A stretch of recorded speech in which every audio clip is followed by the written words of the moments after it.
Climate change talks ended in Copenhagen over the weekend. The final result? Plans for another year of talks. According to our next guest, international summits do not work. Lester Brown is a pioneer in the field of sustainable development. He's president and founder of the D.C.-based think tank, the Earth Policy Institute. Lester, thank you so much for joining us from there in our D.C. bureau. So do you think that these talks were destined to failure from the very beginning by their very nature? Can they not work? Well, my own sense is that internationally negotiated climate agreements have become obsolete, and we haven't yet recognized it. And there are two reasons why I say that. One, whenever you try to set goals with a huge number of participants, particularly at the national level, which makes everything political, no delegation wants to go back home appearing to have conceded more than any other. So you end up with a very minimalist sort of agreement. Kyoto was an example of that. And the other factor, of course, is time. It takes time to negotiate these agreements, and then it takes years more to get them ratified. We've been working on Copenhagen for years now, and we still didn't meet the deadline. Now we're saying maybe next year, or maybe not even next year.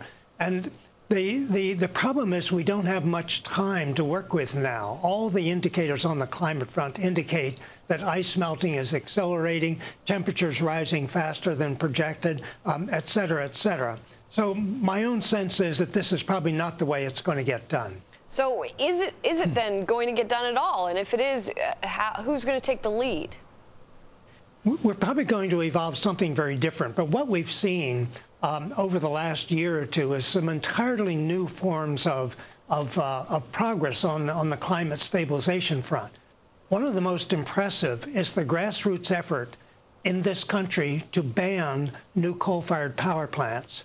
As a result of this movement, which has a great deal of power and influence, we now have something very close to a de facto moratorium on new coal plants.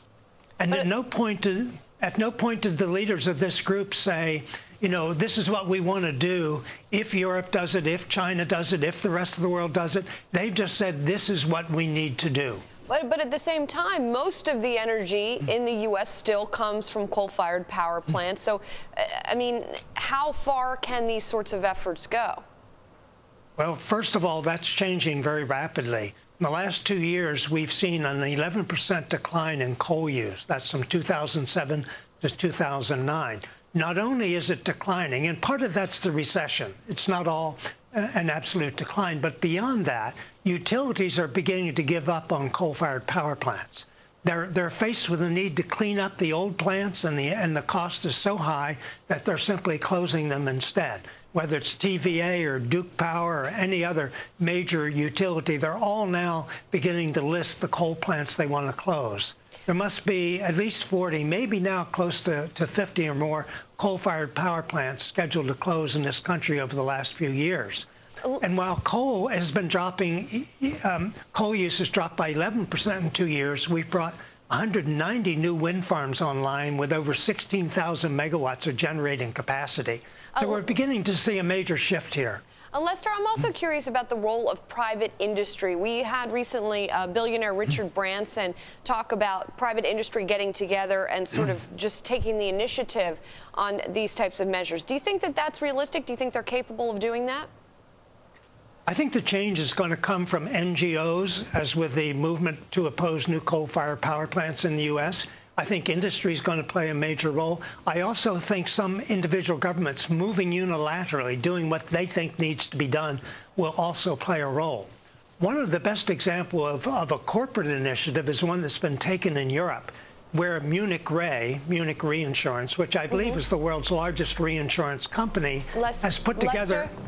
Unfortunately, we're out of time. I apologize. That is Lester of the Earth Policy Institute.